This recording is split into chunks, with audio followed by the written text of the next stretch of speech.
Hai Sobat YouTube, kembali lagi berjumpa dengan saya di channel tutorial Monet Itu Gampang. Kali ini saya akan sharing tentang kebijakan YouTube terkait monetisasi. Perlu kami sampaikan bahwa channel saya yang Training Topic and Infotainment Channel telah dimonetisasi YouTube, artinya sudah lolos, sudah tergabung dengan program partner YouTube. Kali ini di channel tutorial ini saya akan sharing tentang pengalaman saya bermain YouTube. Kebanyakan para YouTuber pemula atau YouTuber yang sudah lama tapi tidak monetisasi, mereka tidak mengetahui kebijakan apa yang ada di YouTube bisa monetisasi. Pada awalnya saya juga demikian. Saya awalnya kreator di TikTok. Dari situ konten-konten saya pindahkan ke YouTube. Ternyata banyak yang tertarik. Dari situlah saya bermain YouTube. Di samping konten saya unggah di TikTok, saya unggah juga di YouTube. Namun seiring perkembangan waktu, ternyata channel saya memenuhi syarat, artinya sudah memiliki minimal 1000 subscriber dan sudah memiliki 4000 jam tayang. Setelah itu saya daftarkan di YouTube. Hanya selang 1 hari saja channel saya dinyatakan ditolak, alasannya hari upload. Tapi saya tidak patah semangat. Sejak saya membaca kebijakan yang ada di YouTube, dan sekarang channel saya sudah monetisasi atau sudah tergabung dengan partner YouTube. Nah, buat teman-teman yang belum terlanjur membuat konten-konten yang sekiranya tidak dapat dimonetisasi, berikut ini saya sampaikan kebijakan-kebijakan dari YouTube terkait konten yang bisa dimonetisasi ataupun yang tidak dimonetisasi. Berikut ini keterangannya. Hal-hal yang kami periksa saat meninjau channel Anda. Peninjau kami memeriksa kepatuhan konten yang paling menggambarkan channel Anda terhadap kebijakan kami. Karena tidak dapat memeriksa setiap video, peninjau kami kemungkinan akan berfokus pada komponen berikut di channel Anda, yaitu tema utama, video yang paling sering ditonton, video terbaru, proporsi waktu tonton terbesar, metadata video termasuk judul, thumbnail, dan deskripsi. Hal-hal di atas hanyalah contoh konten yang dinilai oleh para peninjau kami. Perlu diingat bahwa peninjau kami dapat dan mungkin akan memeriksa bagian lain pada channel Anda untuk memastikan bahwa channel tersebut mematuhi kebijakan kami sepenuhnya. Terkait mematuhi kebijakan program AdSense, ketentuannya adalah sebagai berikut. Melalui AdSense, para partner YouTube dapat memperoleh penghasilan dengan memonetisasi videonya. Pastikan Anda mematuhi kebijakan program AdSense dan persyaratan layanan YouTube. Kebijakan konten AdSense sangat lengkap dan mencakup pedoman kualitas dari kebijakan Webmaster Search Console. Kami telah menyoroti beberapa kebijakan yang paling relevan untuk para kreator YouTube di bawah ini. Konten berulang. Konten berulang merujuk pada channel yang kontennya sangat mirip sehingga penonton mungkin kesulitan membedakan video yang ada di channel tersebut. Kebijakan ini didasarkan pada bagian Search Console. Dalam kebijakan program AdSense, kami menjelaskannya menggunakan konteks yang lebih relevan bagi para kreator YouTube. Kebijakan ini berlaku untuk channel Anda secara keseluruhan. Artinya, jika sebagian besar video Anda melambar panduan kami, seluruh channel Anda tidak akan bisa dimonetisasi. Konten seperti apa yang dapat dimonetisasi? Kebijakan ini memastikan agar konten yang dimonetisasi dapat menghadirkan tontonan yang memikat dan menarik bagi penonton.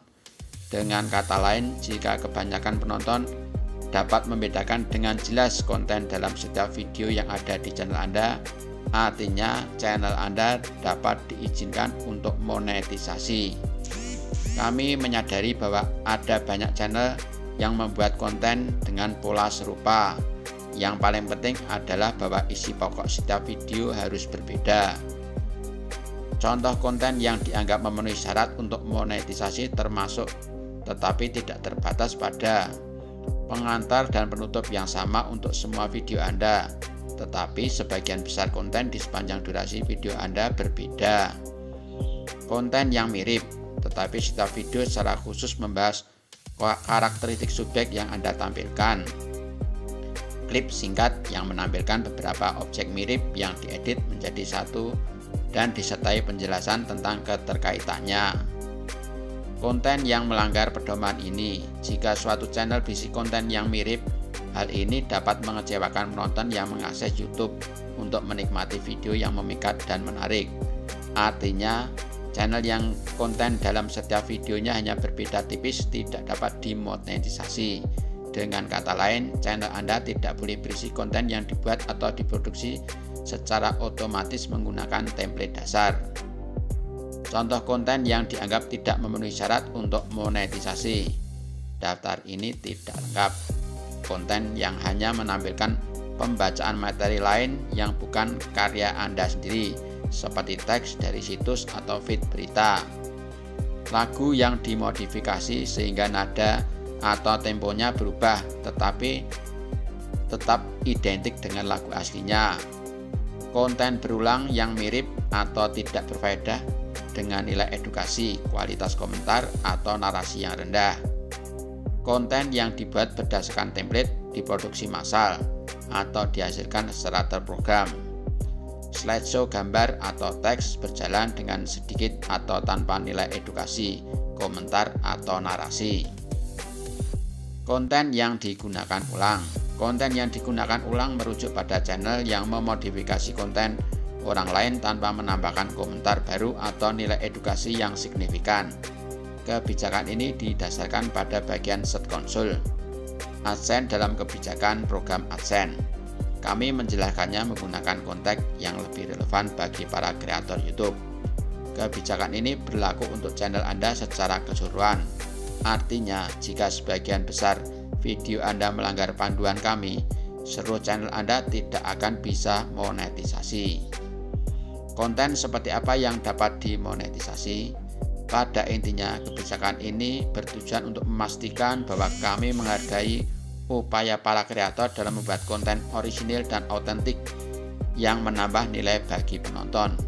Meski bukan karya asli Anda, tetapi jika dimodifikasi secara kreatif dan pintar, konten tersebut akan berubah menjadi unik. Jenis konten tersebut boleh digunakan di channel Anda. Namun, setiap video wajib mematuhi kebijakan lain, misalnya hak cipta. Dengan kata lain, konten yang digunakan ulang boleh dimonetisasi jika penonton dapat secara jelas membedakan antara video aslinya dengan video Anda. Contoh konten yang dianggap memenuhi syarat untuk monetisasi, termasuk tidak terbatas pada menggunakan klip untuk memberikan ulasan kritis, adegan suatu film yang dialog atau sulih suaranya telah Anda ubah, cuplikan ulang suatu pertandingan olahraga dan Anda menjelaskan aksi yang dilakukan salah satu pemain untuk menang, video reaksi yang berisi komentar Anda terhadap video aslinya, hasil editan rekaman video karya kreator lain yang telah Anda tambahi jalan cerita atau komentator. Konten remix di video short, tempat Anda menambahkan konten asli ke lagu dari koleksi kami atau segmen audio atau video asli dari yang lain. Konten yang melanggar pedoman, menggunakan konten karya orang lain tetapi tidak melakukan perubahan yang signifikan, kemudian mengakuinya sebagai karya Anda sendiri, merupakan suatu bentuk pelanggaran terhadap pedoman ini.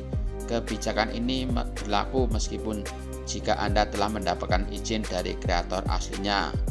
Konten yang digunakan ulang tidak tercakup dalam penegakan pedoman hak cipta YouTube. Artinya, pengaturan konten tersebut tidak didasarkan pada hak cipta izin atau penggunaan wajar. Dengan demikian, bisa saja Anda tidak menerima klaim hak cipta atas konten Anda, tetapi channel Anda mungkin dianggap melanggar pedoman kami terkait konten yang digunakan ulang. Contoh lain konten yang dianggap tidak memenuhi syarat untuk monetisasi. Klip yang menampilkan berbagai momen dari acara favorit Anda yang diedit menjadi satu sedikit atau tanpa narasi. Video singkat yang Anda kompilasi dari situs media sosial lain. Koleksi lagu dari beragam artis meskipun jika Anda telah mendapatkan izin dari mereka. Konten yang di-upload berkali-kali oleh kreator lain. Promosi konten pengguna lain meskipun jika Anda telah mendapatkan izin. Demikian kebijakan dari YouTube terkait konten-konten yang bisa dimonetisasi dan konten-konten yang tidak dimonetisasi. Semoga apa yang telah saya sampaikan bermanfaat bagi para YouTuber pemula ataupun YouTuber yang sudah lama bermain di YouTube tetapi lama tidak monetisasi. Kiranya bermanfaat, semoga teman-teman bisa lolos monetisasi. Terima kasih, sampai jumpa dengan sharing-sharing saya berikutnya. Bila ada komentar, silakan tulis di kolom komentar, nanti akan saya jawab sesuai dengan kemampuan saya dan pengalaman saya selama bermain di YouTube. Terima kasih, sampai jumpa di lain waktu.